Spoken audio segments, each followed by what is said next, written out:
the men. He must have filled the cover. You're right. The players don't see the front wall when he's in front, and now he's taking up 4 wall. You don't see the front wall and 4 wall. Getting back to the Sheldon Paul Williams interlude, Sheldon beat Paul Williams. It looked like he was doing absolutely nothing, but he just kept returning the ball, frustrated Williams, and went on to beat him in the national singles early rounds. Now, if you ever watch tapes of Steve Sandler, that's precisely the same thing what you see. He has a powerful chest and powerful shoulders and powerful arms. And I once saw him play Al Torres, who has tremendous serves. They were in the finals of the National One-Ball outdoors at Castle Hill Pool. And Sandler proceeded to run off 15 straight points on his serve alone. Where Torres was leaning on his right leg, being lefty, he was looking up the right side. And Sandler proceeded to serve from the right side, put the ball over the short line to the left. He did it so effortlessly that people were wondering, it looks like he has no strength, he's not doing anything.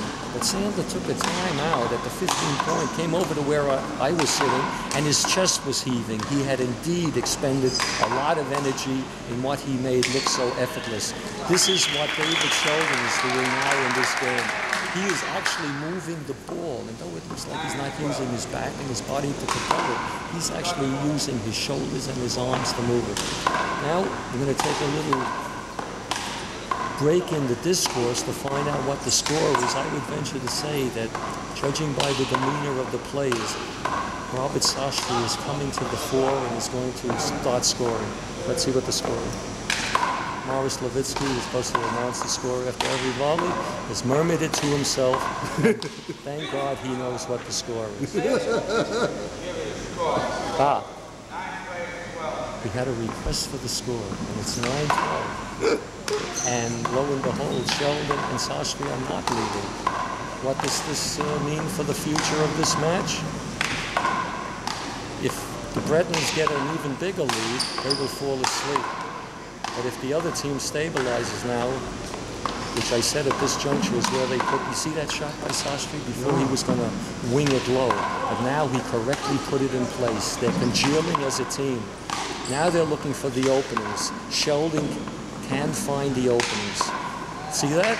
That's the skill of the front team. Now, if they should continue to score, tie up the game, and move even 2 points ahead, the Bretner brothers are going to start to unfold. They're going to start to come apart, believe it or not.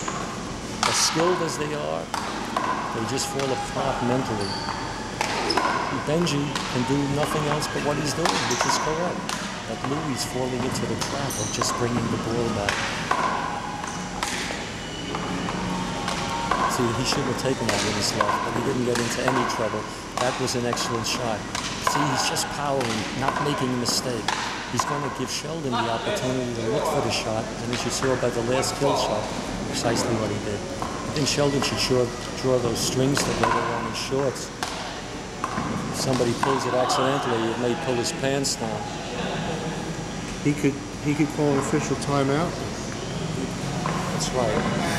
I don't think he's aware of it yet.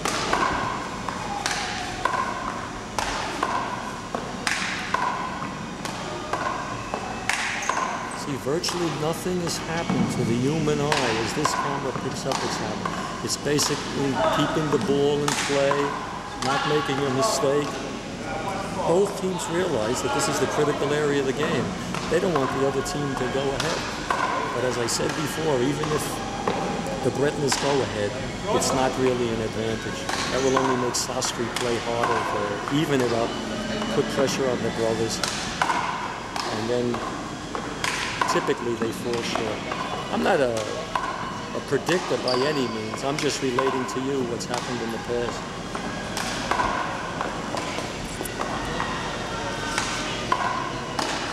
Dude, my God, that was his shot. He didn't take it. Notice what the key to this game is. The key is that the man on the right does not go for the shot, keeps the ball in play. Sheldon lowered that ball for some strange reason. I don't know why. He could have done that about 3 volleys ago. The only time you go for that shot, if you're right side player, is if you're about 5 or 6 points ahead. Then you might want to splurge. If you make it, you put more pressure on the other team. Typically, it's not a good idea. Why? Because if the right percentage? side man misses, his left side stronger partner gets frustrated, and then he tries to take more than he should, and then he winds up being out of position. Did you see that wonderful kill shot? Right on the button. Now, the Bretner brothers, I call them the Benji brothers, because Benji, the older brother, is usually the focus of what's going on in the games in the car. As a matter of fact, they call the whole group of their family the Benji family. When they sit on the bench, there's 3 brothers, there's a sister, there's a father, and everybody else. They all take up 2 benches at the court. You see the Benji family is here waiting for the crosstown bus. Now there was a mistake. Louis wanted a timeout, and Benji refused them the timeout. Error after error. Well, I only saw an error of one myself. Sostre was the one who rolled out the other shot and made the point. He had a wonderful opportunity there, but keep in mind, when you have both opponents out of position, it doesn't mean you have to roll out the ball at the bottom of the board. Just put it a foot high, and if it's in front of yourself, you block out your opponent and score the same point. But sometimes if you're a showman like Sostre is, having won that nationals Budweiser tournament 5 or 6 times, you get into a mode where you want to do a little show business and roll it out for the roar of the crowd. The ultimate professional just uses enough energy to win the volley in his favor.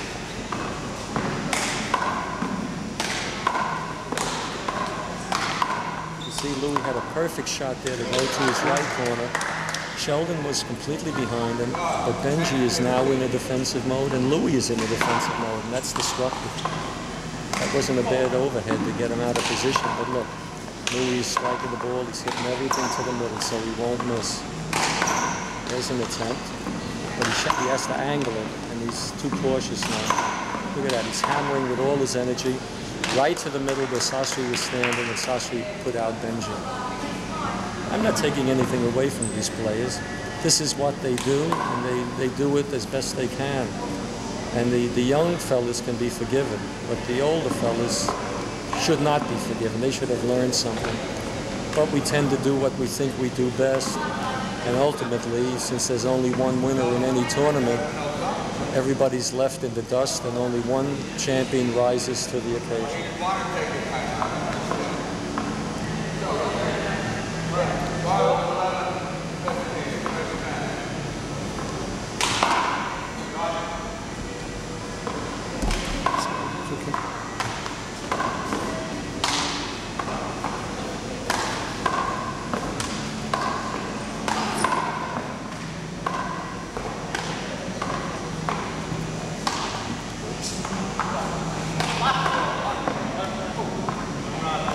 Louis has on red and Sostre has on yellow, and if the referee would wear green, we could have a traffic light. They're always asking, is there any comedy in handball? You should see me play.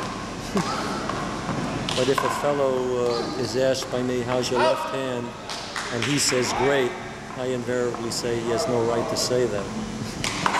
I can hear you chuckling out there, but...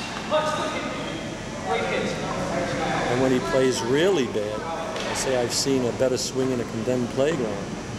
But now Sheldon is serving. Louis returned it, Louis Bretners. Sostre keeps the ball in play. They tried a shot to the corner. Sostre correctly brought it back with his left hand, not making an error. Sheldon is putting a little pressure on Benji, pushed him out, and then correctly put the ball in close.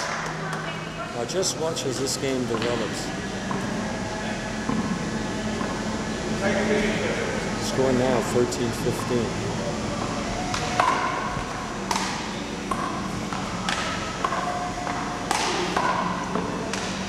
Benji is using energy to put the ball in the same place that Sheldon is doing with half the energy, you notice?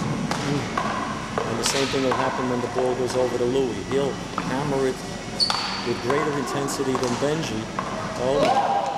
That's one of the faux pas of handball that we always claim we intended. Louis was backing up, all of a sudden we saw the ball, he just reflects the shot and then went in for a cool shot. A question, on that overhead by Benji, he's kind of chopping at the ball.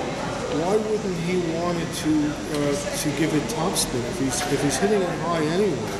To give it that extra hop to get more power behind it from the spin. So you always ask the most penetrating questions. This is a hardball tournament as compared with the softball version that they play outdoors with a racquetball. Benji and Louie spend all their time outdoors playing with the big ball. And with that big ball, there's a different sense that you get when you contact the ball, allowing you to spin it, open your hand a little bit, and so on. With this hard ball, so you don't hurt your hand must be cupped. And so Benji will fall into the pattern of thinking, I don't want to hurt my hand, so he cups his hand in a certain way, which doesn't allow him to spin the ball and put an angle on it. He therefore is locked into one shot typically. That's the overhand, which he just keeps hitting as best he can. And it doesn't look like good handball, but at least he's not missing. If he's in doubles, his job is to do that, allowing Louie to make the definitive game-ending shot. You see, in singles, with a game like Benji's just retrieving everything, similar to Charlie Sheldon's game, you can ultimately wear your opponent out, and you don't have to have any degree of skill to pinpoint the shot to the corner or up the line. You just wear your opponent out. Sandler did that for many years. He had great legs. He didn't have to go for any penetrating shots. What he did was he moved his even more talented opponents like Howie Eisenberg with a strong serve and a great kill shot. He just wore them out. But much to Sandler's credit, when he had knee operations in about the 7th year of his playing career, he couldn't use his legs as much. To his great credit, he developed pinpoint serves over the short line, which he didn't use in the early part of his career. So he is a truly great champion, having overcome a disability of bad knees and making wonderful pinpoint serves, similar to the ones I mentioned against Torres in the national championship. You know, apropos of the past, after seeing the great players of the 60s like yourself and Waller and Vic Hershkowitz on tape, obviously these guys could take almost anybody today. Do you remember back even further the Alexander brothers, these kind of fabled characters? How good were they? I suspect, from what I understand, that they didn't have the finesse of a Hershkowitz to move a player around, but they were aggressive type players. And keep in mind, we're more socialized and civilized these days in the 90s. In those days, they were cutthroats and bullies on the court. And I was part of that ongoing evolution in the 60s, where there was still some of that remaining. It was very aggressive in the 30s and 40s. It got a little less aggressive in the 50s and 60s. And thereafter, because of a change in administration and a rewriting of the rules, for instance, with the avoidable hinder, the people changed in their attitude toward the game. The referees were determined to call avoidable hinders against players that blocked illegally and the like. So that's what you mean by cutthroat, all of those blocks where you just... Sure. And they relied solely on power to a greater degree. Hershkowitz was probably one of the first who came out with being ambidextrous and moving the ball with both hands with a certain finesse. The other players just attacked as best they could. Similar to what you're seeing now. But these guys are not doing the bad blocking, as we say. It's reminiscent of the securities industry in the 30s. Joseph P. Kennedy was in the securities industry, but in that time with guys like John Cuton and Jesse Livermore, who cornered the market with insider information, that was the way things operated at that time. And as a matter of fact, in the Old West, they would make the sheriff the most notorious gunfighter. They made Joseph P. Kennedy the chairman of the Securities and Exchange Committee, knowing that he was a fox who could better watch the other foxes who were trying to rape the chickens. So this is what happens. There are a few Neanderthals, even in 1991, who play at the West Fifth Street courts, who do the same amount of blocking and the same, we call in quotes, dirty blocking, but they don't know it's wrong because they were brought up in that milieu. You know? That's what that was the thing to do. That's precisely what they did. Could you tell the story of Dave Herman that you told me a couple of days ago? apropos of that? Well, first I'd like to see what the score is in this. I think I have an obligation to the listeners and the viewers to do that. The score is 2013, so we'll hold a Dave Herman story. Maybe wait for timeout comes up. And true to form, my great prediction about who is going to win this, I now change it to make it the front team. Well, on second thought, Benji just missed the key play. I'm on the fence right now.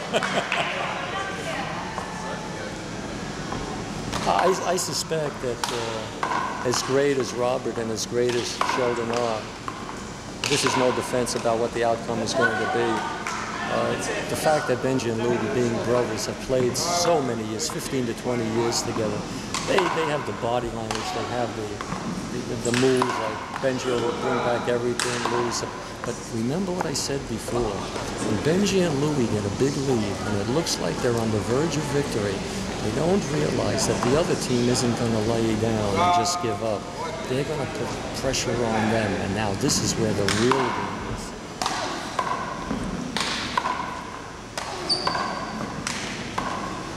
But my point being, Sostre is more a singles play. He'd be able to manipulate the ball better. Now we sort of limited him, and the pickings for the really definitive shot are really few, because both the Bretners brothers are now retrieving everything. And being ahead, they're playing cautious. That was a wonderful shot. I'm not saying that's going to be the shot that turns this game around, but the Benjis are going to feel the heat any moment. See, Robert isn't attacking the wall. If they were ahead, or at least even in this game, he would put that serve back and attack. But now he's sort of like in a pseudo-defensive mode, waiting for a one shot.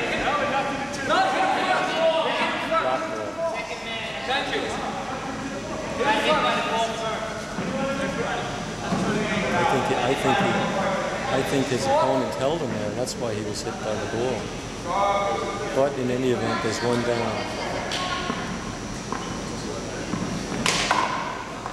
See, Sheldon is hitting that ball now on the serve into what's called the no man's land. It's either got to be served just over the short line or near the long line. His serve was near that white line, which you can see on the court, and that's not really a good serve. He's got to push those players back. Looks like he's getting a little tense here. He's been kind of out of the game, so whenever he gets in, he gets a little nervous. Yeah, that's good observation. See, in singles, he'd be an aggressive player, and he'd do a good job, but here he's not able to do that. He's outside. The only thing he can pick up is that shot. And Sostre's taking everything in the middle. His job, Sheldon's job, is to stay in front of him. And then Sostre may have a better opportunity to lower it in front of Sheldon, but that's not happening. They're all getting a little nervous, and they're just bringing the ball back somewhere in the middle of the court. Question, in the old days, that particular thing, if Sheldon threw his shoulder into him, would that be a call? If it's on the follow-through and he was making an attempt to play the ball and he didn't know the presence of his opponent was there, then it would only be a block. If he knew his opponent was there and he moves inordinately to make the shot, taking his partner out, then he would be out. Or if the person who does get hit by the shoulder failed to move reasonably out of the way of the person hitting the ball, unless he's entirely still in front, then he would be out on an avoidable hinder charge. The man in the back must move out of the way of the player who was in front pursuing the ball toward him, because the player in front has his eye on the ball. And so even though the rule was changed, it was changed for the better. The man in the back, if he doesn't make a reasonable attempt to get out of the ball, he will be out under the avoidable hinder rule. Again, in the regular play, if a ball is being hit and you're about to hit it and your opponent runs in the path of the ball, past the path of the ball, he would again be out on an avoidable hinder charge. If you're about to strike the ball and your opponent moves in the path of the ball and gets hit with it, again he would be out under the avoidable hinder rule. But these are the niceties of the game. Let's just stick with the simple aspects and watch the action. Wasn't that just beautiful? Well, I sense a tentativeness in Louie and Benji. They're not really trying to put it away. Look at that. Robert Sostre just hit himself with the ball. This was the moment of truth where he could have made a move, put ultimate pressure on the brothers, and perhaps move ahead and even win the game. They got, I think the back team had a momentary respite. Now if Sheldon can score 1 or 2 points, stay even, and then get the brothers out on the next stop, then the tide will definitely turn in favor of Sheldon-Sostre again. But they can't afford to make anything like that. They can't afford to make any obvious errors. He should not have taken that shot. What that did was that gave 2 serves to the brothers who already had the lead. He was probably furious with himself over the last round. No, he's such a professional. He doesn't pay attention to what he's done. Whether he misses or he loses, he proceeds on to the next volley. That's the sign of a real champion.